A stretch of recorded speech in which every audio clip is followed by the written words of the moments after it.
ইস্টবেঙ্গলের প্র্যাকটিসে কোন কোন বিদেশি খেলোয়াড় যোগদান করলো তার বিস্তারিত আপডেট দেবো আজকের এই ভিডিওতে। থাকছে মুম্বাই সিটি এফসির একজন এক্স খেলোয়াড় তিনি এবার আইএসএলের একটি ক্লাবে সাইন করলেন, তারও আপডেট দেবো বিস্তারিতভাবে আজকের এই ভিডিওতে। থাকছে আইডব্লিউএলে ইস্টবেঙ্গলের নারী ফুটবল দল প্রথম লেগের শেষ ম্যাচ খেলতে নামছে, কাদের সঙ্গে তারা ম্যাচ খেলবে তার বিস্তারিত আপডেট দেবো আজকের এই ভিডিওতে।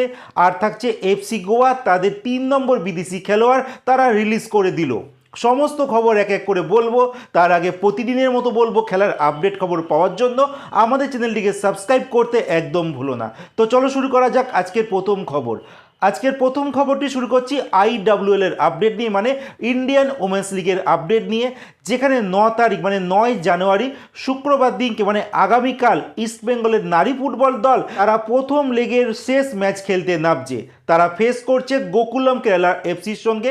এই গোকুলাম কেরালা এফসি এই বছর খুব একটা ভালো জায়গায় নেই, কিন্তু বিগত কয়েক বছর আমরা দেখেছিলাম ইস্টবেঙ্গলের নারী ফুটবল দলের যদি কোনো টিম প্রতিপক্ষ শক্ত প্রতিপক্ষ হয়ে থাকে সেটা কিন্তু এই গোকুলাম কেরালা এফসি। আর এই দলের সঙ্গেই কিন্তু ইস্টবেঙ্গলের নারী ফুটবল দল প্রথম লেগের শেষ ম্যাচ খেলতে নামছে।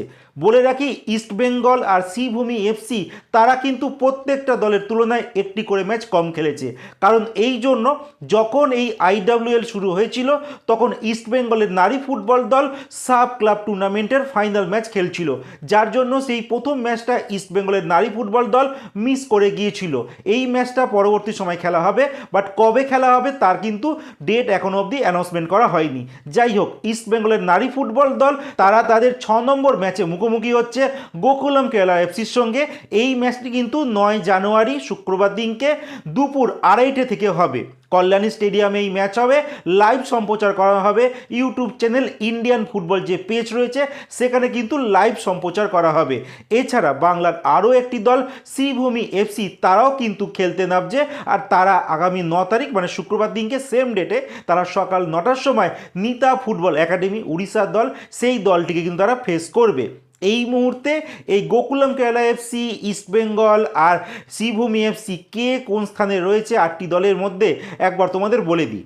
তো সবার প্রথম স্থানে রয়েছে ইস্টবেঙ্গলের নারী ফুটবল দল, যারা 5টি ম্যাচ খেলেছে 15 পয়েন্ট নিয়ে তারা 1 নম্বর স্থানে রয়েছে। 4 নম্বর স্থানে রয়েছে শ্রীভূমি এফসি, তারা 5খানা ম্যাচ খেলেছে 9 পয়েন্ট নিয়ে তারা 4র্থ স্থানে রয়েছে।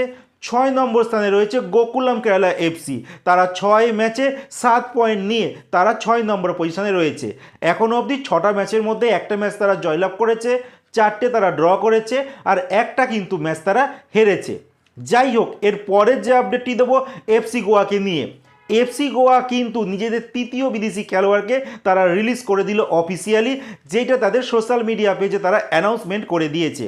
এর আগে আমরা দেখেছিলাম বোরা হেরেরাকে ছেড়ে দেওয়া হয়েছে, তারপর দেখলাম সিবেরিও তোরোকে ছেড়ে দেওয়া হয়েছে, আর এই মুহূর্তে ডেভিড টিমোর একজন স্প্যানিশ 36 বছর বয়সী মিডিও তাকেও কিন্তু এবার ছেড়ে দিল এফসি গোয়া। মানে এফসি গোয়া কিন্তু দেখা যাচ্ছে অনেক বিদেশিকে তারা ছেড়ে দিচ্ছে, কারণ এই মুহূর্তে যে নতুন ফরম্যাটে আইএসএল হতে চলেছে সেটা নম করে হবে, যার জন্য সবাই বাজেটে কিন্তু একটা কাট অফ করছে।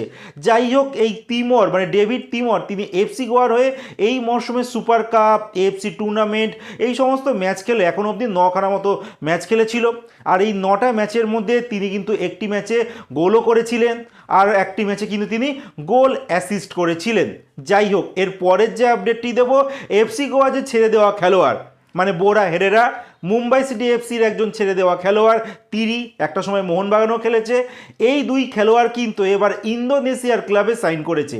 তোমাদের আমি হেডিংয়েই বলেছিলাম যে মুম্বাই সিটি এফসি ছেড়ে আইএসএল এর দলে যোগদান করেছে। আইএসএল দল বলতে ইন্দোনেশিয়া সুপার লিগ, সেই লিগেরই দল আছে পারসিভ জেপারা, সেই দলে কিন্তু সাইন করেছে বোরা হেরেরা আর আর তার সঙ্গে মোহামেডান স্পোর্টিংয়ের এক্স 2জন বিদেশি খেলোয়াড়, একজন ব্রাজিলিয়ান খেলোয়াড় ফ্র্যাঙ্কা আর একজন আর্জেন্টিনার খেলোয়াড় অ্যালেক্সিস গোমেজ, তারাও কিন্তু একসঙ্গে এই 4জন আইএসএল খেলা বিদেশি এই পারসিভ জেপারার হয়ে ইন্দোনেশিয়ার সুপার লিগের মানে টপ ডিভিশন যে লিগ হয় সেখানে কিন্তু আমরা একসঙ্গে খেলতে দেখতে পারবো।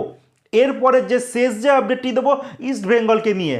ইস্টবেঙ্গলের সিনিয়র দল মানে ম্যান সিনিয়র দলের প্র্যাকটিস কিন্তু শুরু হয়ে গেছে, যেখানে আমরা তোমাদের আপডেট দিয়ে দিয়েছিলাম যে হামিদ আহাদাদকে ইস্টবেঙ্গল ছেড়ে দিয়েছে।